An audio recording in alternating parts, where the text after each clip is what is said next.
I was thinking, what was the most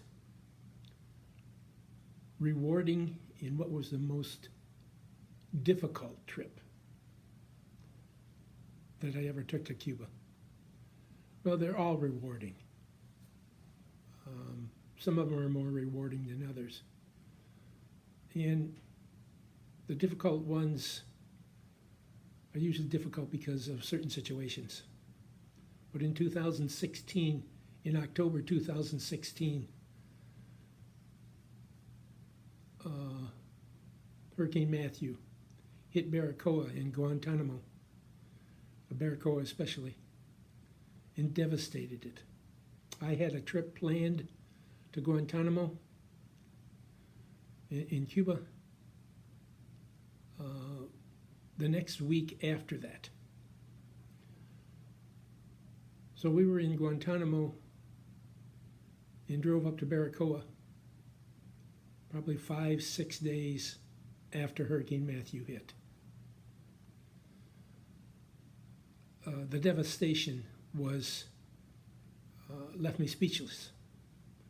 Baracoa is a mountain town right on the straits of right up toward what do they call it, closer to Haiti. Excuse me for mumbling there, but the water in front of Baracoa, they call it angry water because there's nothing to it. From Baracoa, there is nothing but straight water ahead of it. There's nothing stopping it. There is no beach at Baracoa. There's a cliff, probably 25 feet high, going down to the water that hits up against the cliffs there at Baracoa. But when we arrived there, it was 5 or 6 days after Baracoa had been hit. There was 25,000 roofs blown off houses in Baracoa, and the government said they could fix 1,000 a year. Count those numbers and see where you come up. I've seen people with pieces of tin laid up at an angle on the side of a wall, sleeping underneath it. And this is mountains. This is wet. This is cool. 5-story building on the front street of Baracoa. Water come up over the top of that.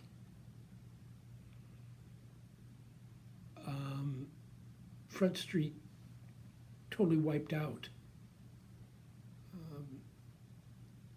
Buildings, apartments, totally inhabitable from the devastation. The church is about 2 or 3 blocks from the coastline, and it had water in it at that time, not when I was there.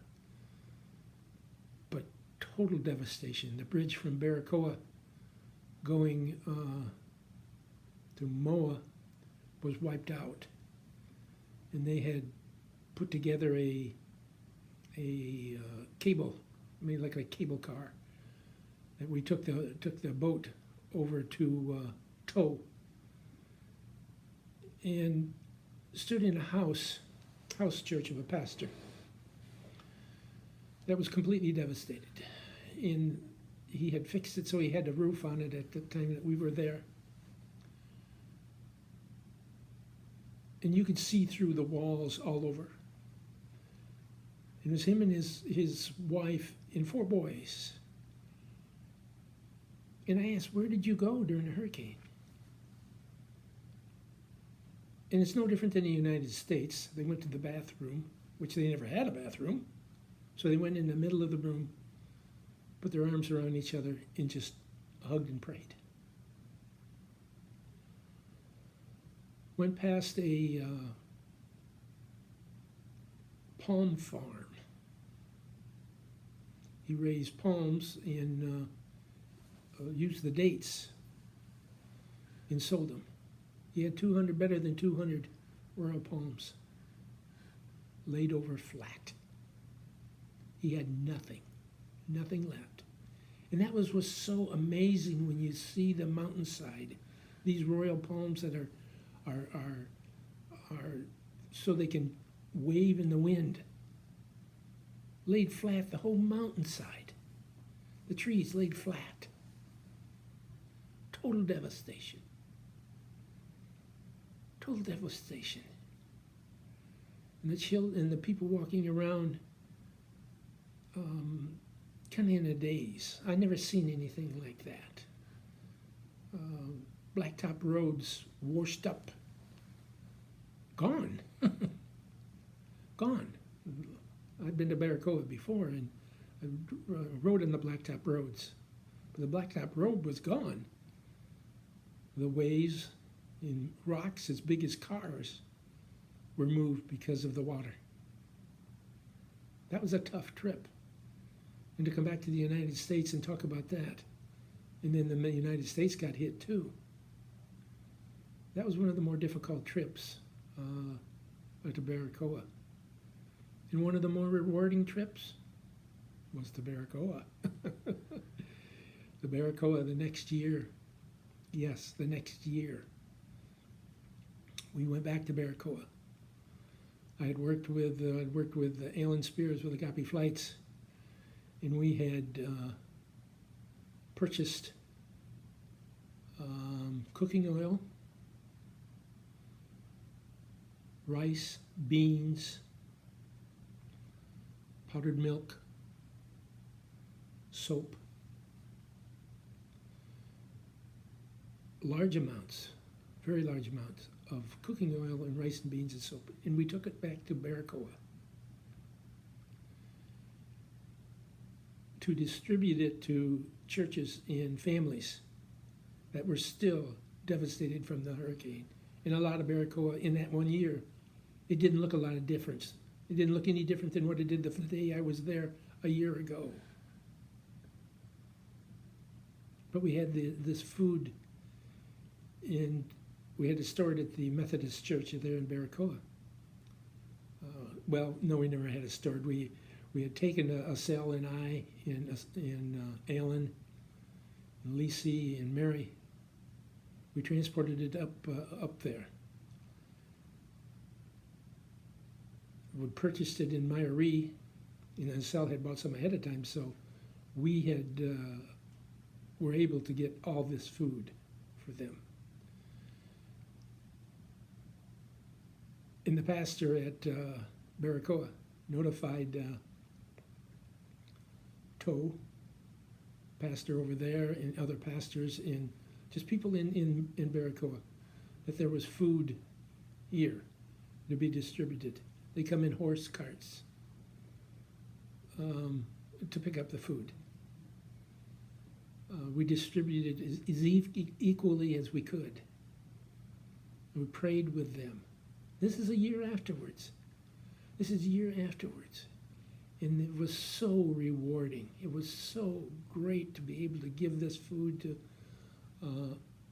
pastor families and have them you could see it in horse carts. The bags of rice. Oh, spaghetti. That was another thing that we had. We had spaghetti. We had purchased spaghetti. Large amounts of spaghetti.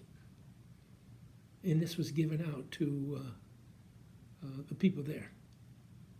1 year afterwards. It was so rewarding. And what a blessing it was, because it all come from the United States, obviously. And to go back and see Front Street look exactly where it was a year ago.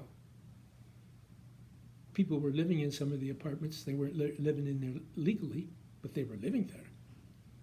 No electricity. But again, no roofs on many, many houses. But we had the opportunity to give the food. And just to see that, and just to see their reaction coming to you. Like I said, I don't want none of this credit. I say me, I don't want none of this credit. Give the credit to God where it come from. This is where it really come from. And we let them know that. And I have so many dear friends at Baracoa that remember that. And I can't think of Baracoa without thinking how much I enjoyed going there. I've been there 2 other times and enjoy going there every time. They don't have the new bridge up yet. They've got a gravel bridge that floods over. They probably will never have a bridge equal to what was they had then. That was 30 feet above the water. It was 30 feet above the water. And the hurricane water and the trees and whatnot flooded and washed it out.